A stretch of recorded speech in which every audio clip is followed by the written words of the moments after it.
The scream came just after midnight, thin and distant, slipping through the snow like a blade. I froze at the bottom of the hill, keys clenched in my fist, breath fogging the cold air.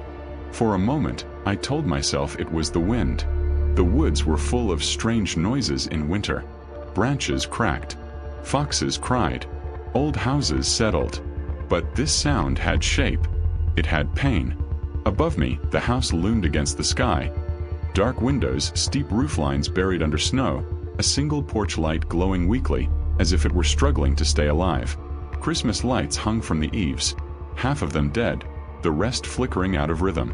Red, green, red, then nothing. My phone buzzed.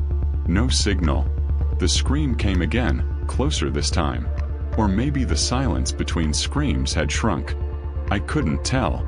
Sound behaved strangely near the house. Always had, according to people who lived in town. I took one step back.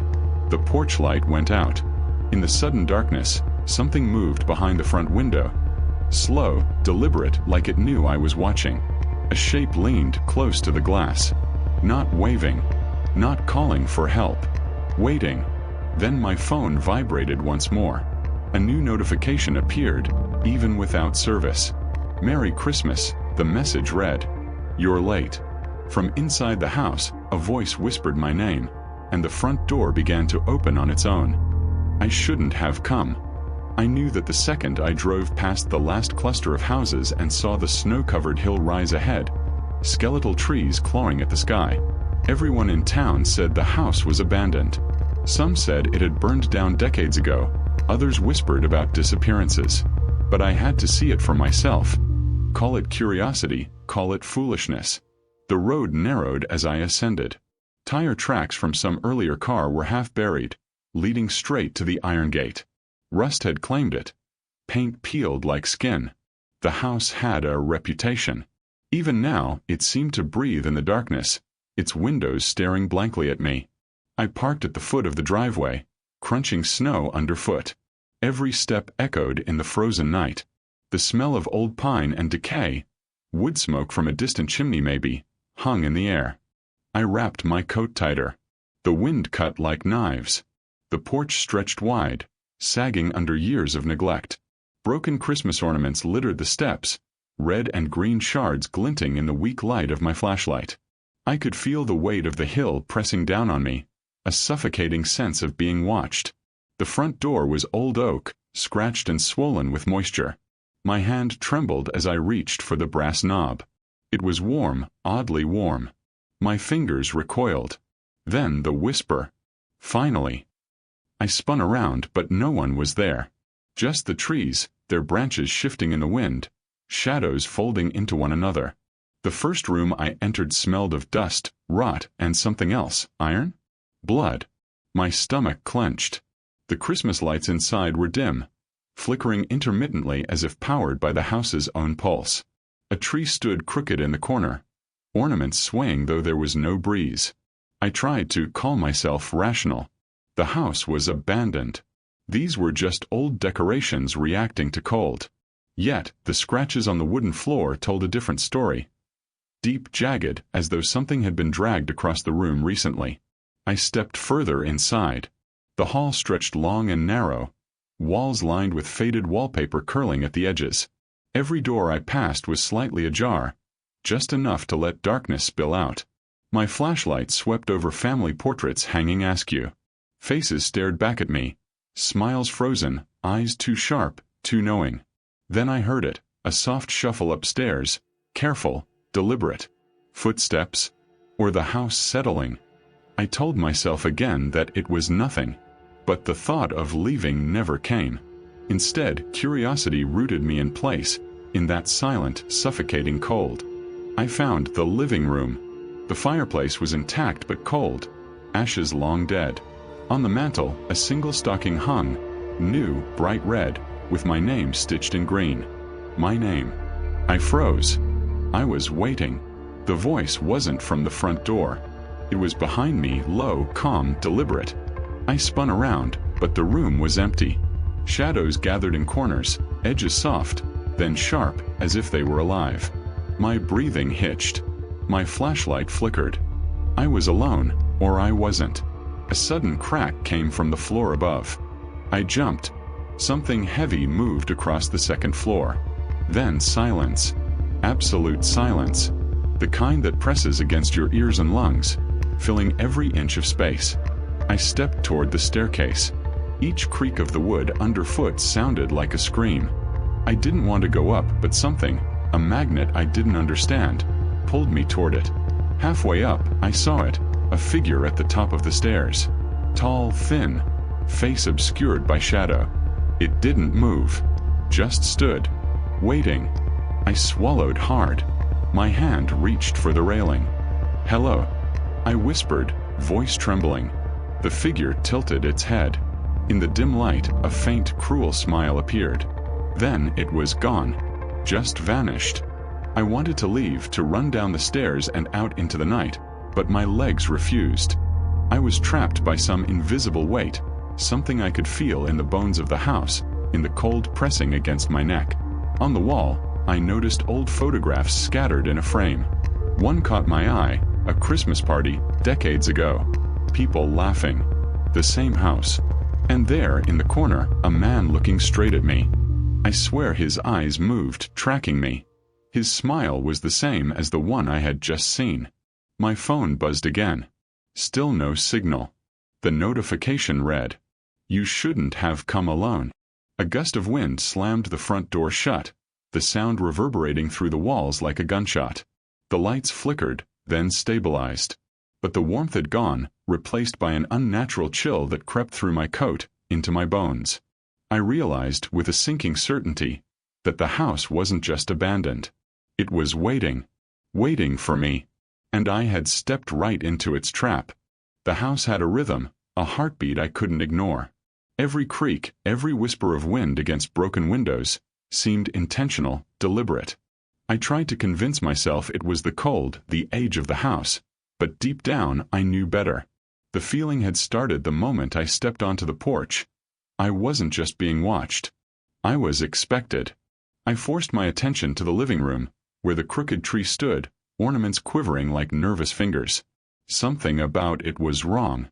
The branches didn't shake with the wind, and the ornaments' reflections seemed off, warped, as if they were trying to show me something I wasn't ready to see. The staircase loomed behind me. I hesitated, then climbed, each step groaning under my weight, echoing in the long hollow of the house. Upstairs, the air was heavier, almost viscous, clinging to my skin.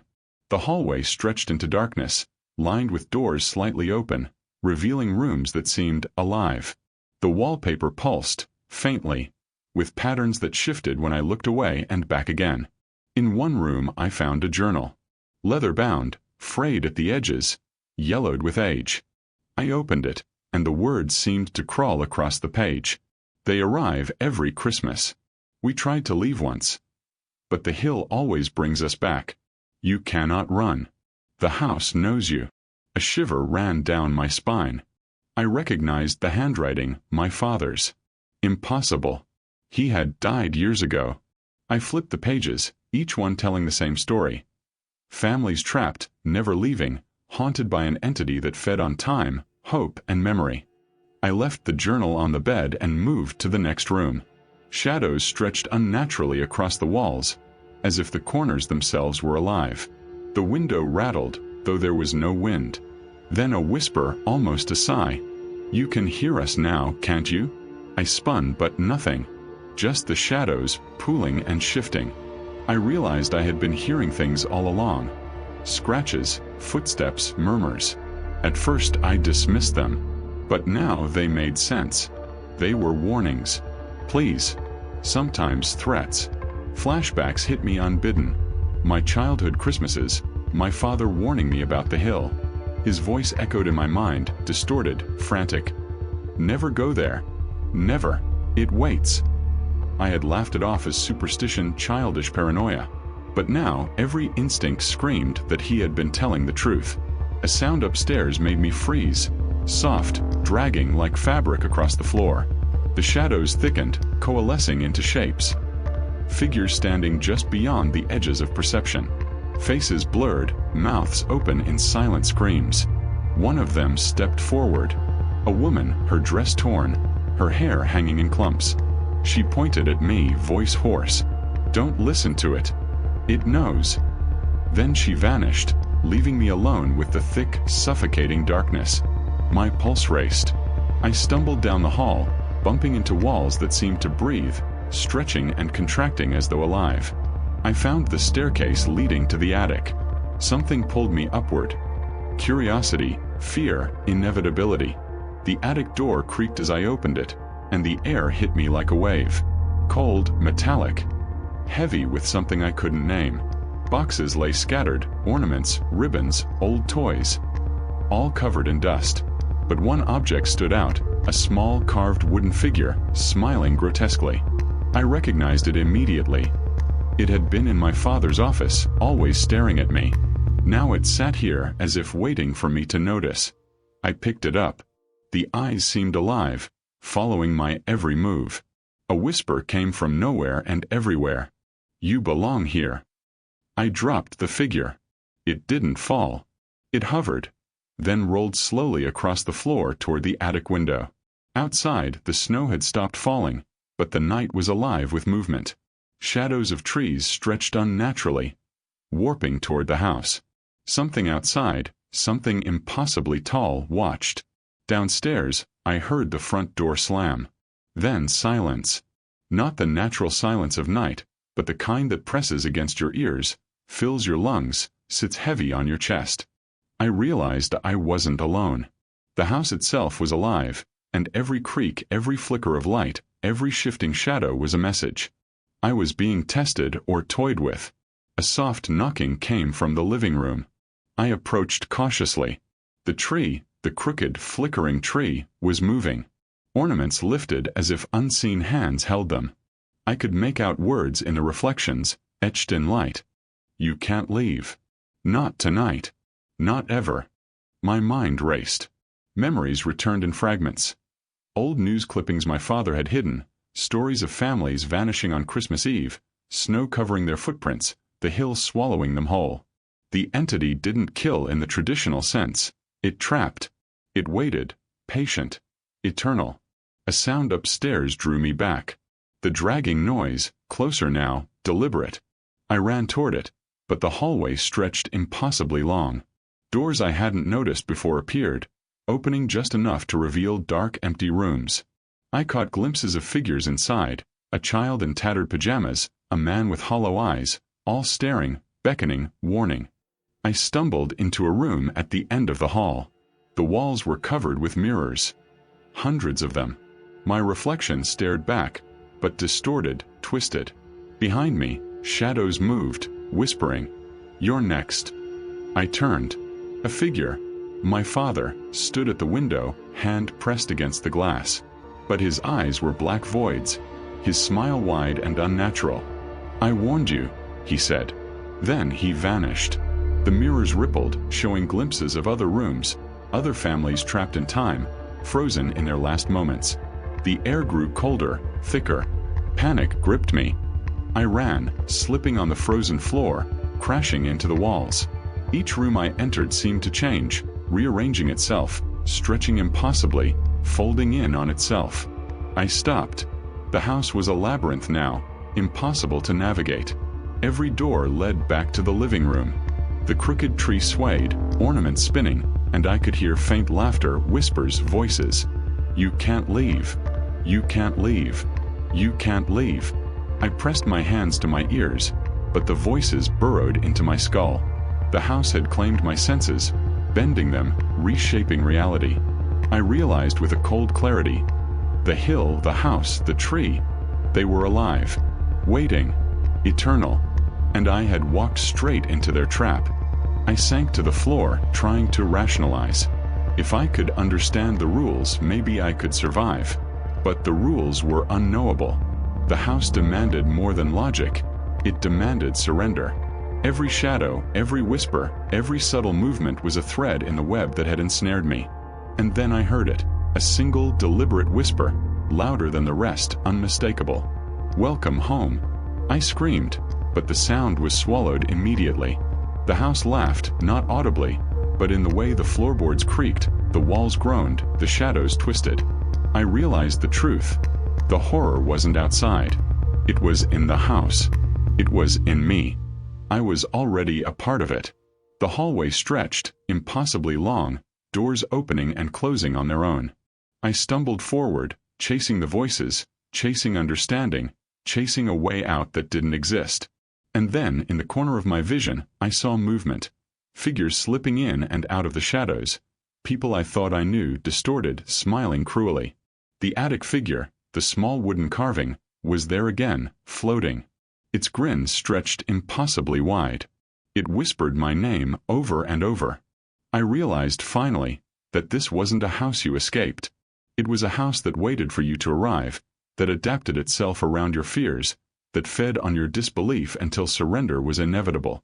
The first whispers of panic became screams, but the house swallowed them all. The shadows gathered, waiting for me to fully understand. And I did. I could not leave. The house no longer felt like a building. It was a predator. Every wall, every ceiling, every shadow pulsed with life, waiting for me to falter. I ran through hallways that bent impossibly, doors that led to rooms I had never seen, yet somehow remembered.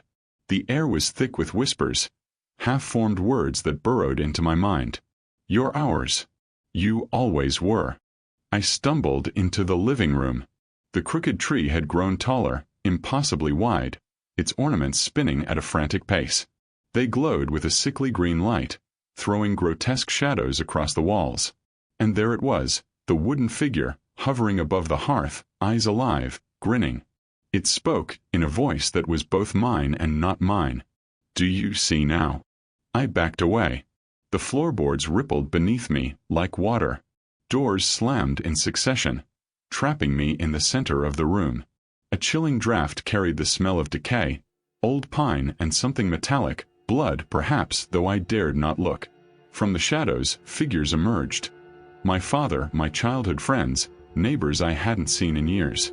All distorted, their faces frozen in grotesque grins, eyes black voids. They whispered secrets I didn't want to hear, memories I had buried. You came back, one hissed. We never left, another said. The wooden figure tilted its head. Its grin stretched impossibly wide, filling the room with something unseen. The walls themselves seemed to pulse with laughter and whispers. I tried to scream, but my voice was gone, swallowed by the house. I ran toward the staircase, but it stretched endlessly upward, each step higher than the last. The ceiling rose and fell like a living lung. Shadows reached from every corner, fingers of darkness curling around me. I fell, scrambling, crawling, desperate to escape, but the house moved with me, closing in, shaping itself around my terror. I reached a door at the top. Behind it, I expected salvation, sunlight, escape. Instead, a room full of mirrors. Hundreds of them. My reflection stared back, distorted, screaming, melting into something else. Behind me, in the mirrored world, shadows moved independently, stalking, whispering my deepest fears. I turned to leave. The door had vanished. In its place, a wall pulsated, breathing, living. The mirror's reflections were no longer mine. They were the people the house had consumed over decades, centuries, their faces twisted in endless torment. Their eyes followed me, imploring, accusing. You can't leave, they chorused. The wooden figure floated toward me, grin widening. Its voice echoed inside my head, not out loud. Everything you fear, everything you hide, belongs to us now. Time fractured. Seconds stretched into eternities.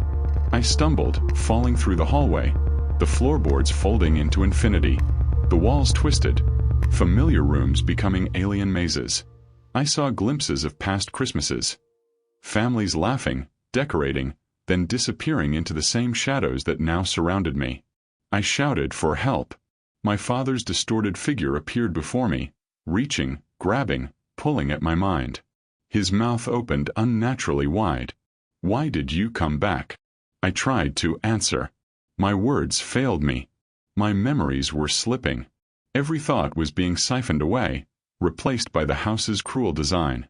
I fell through the attic floor, Or maybe it was the staircase or some impossible space between rooms, and landed in the basement. Cold stone pressed into my skin. Shadows twisted, forming faces, mouths opening in silent screams.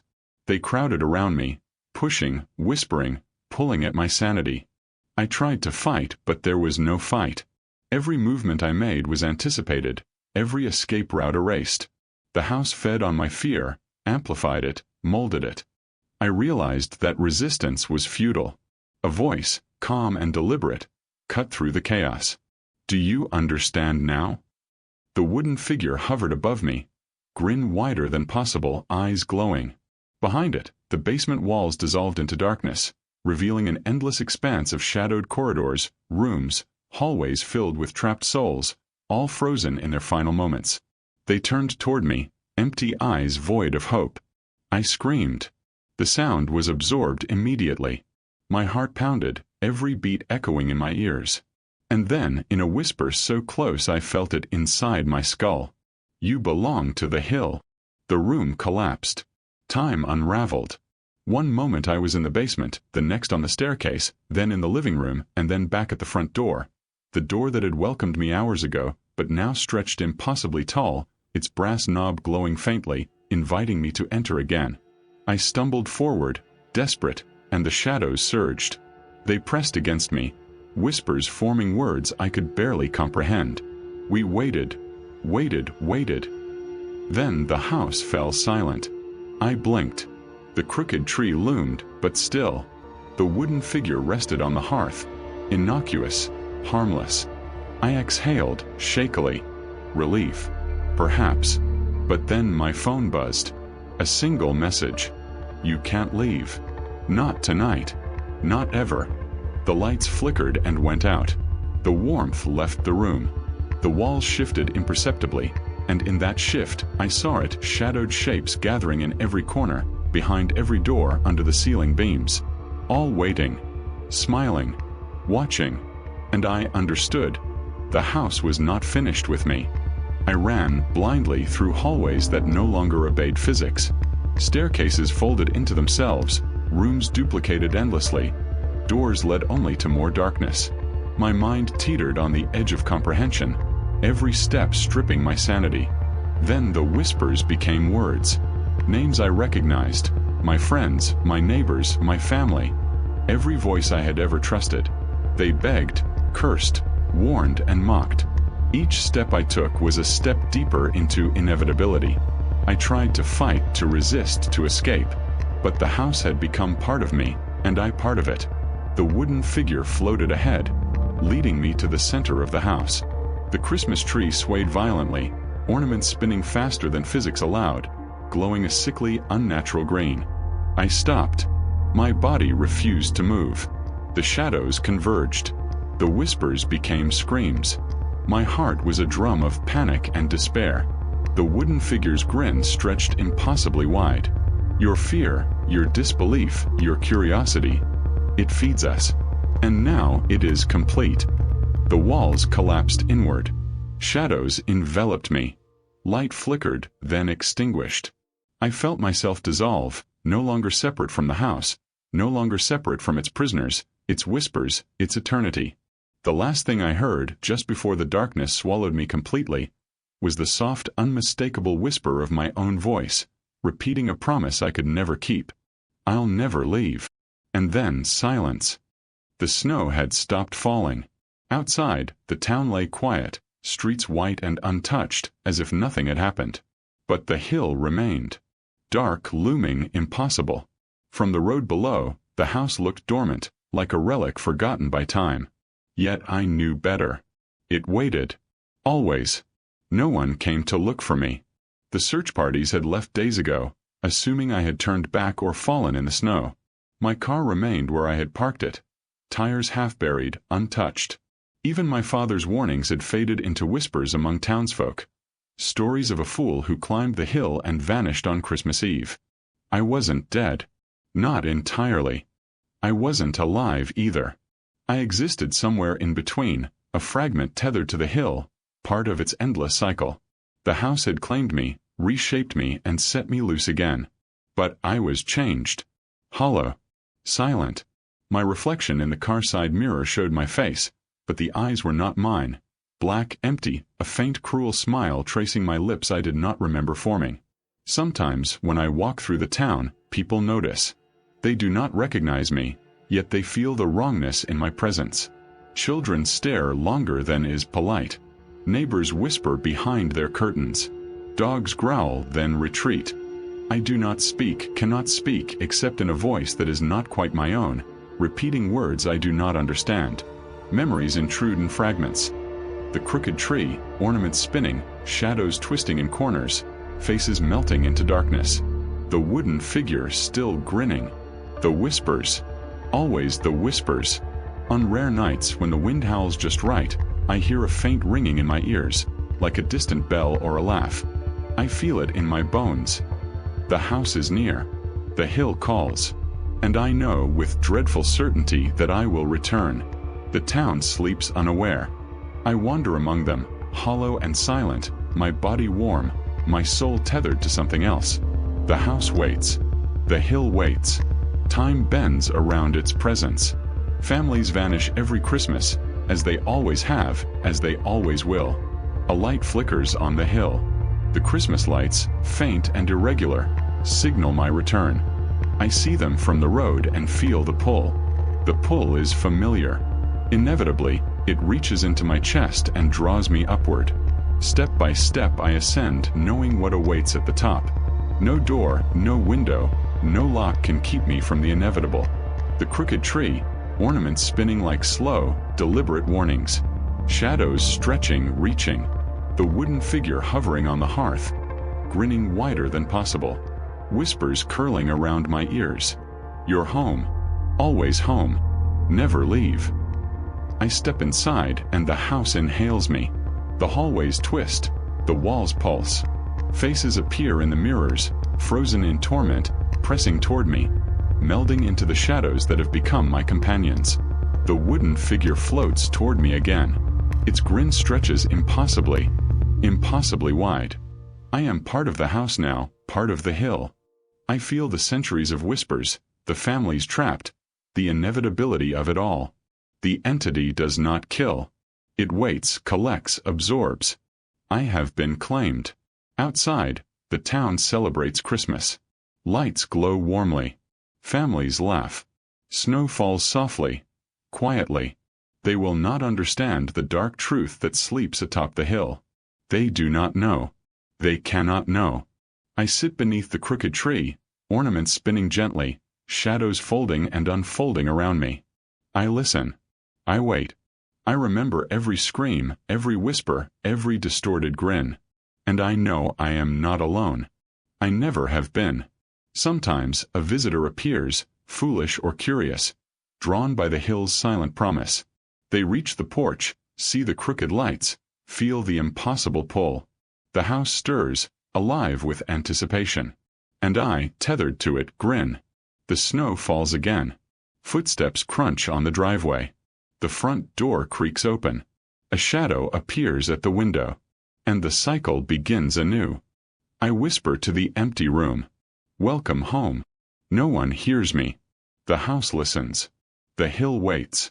And Christmas comes every year, with the same inevitability, the same hunger, the same unbroken pattern. Outside, the world is normal. Inside, horror is eternal. Even in silence, the house remembers. And I remember it too. Forever.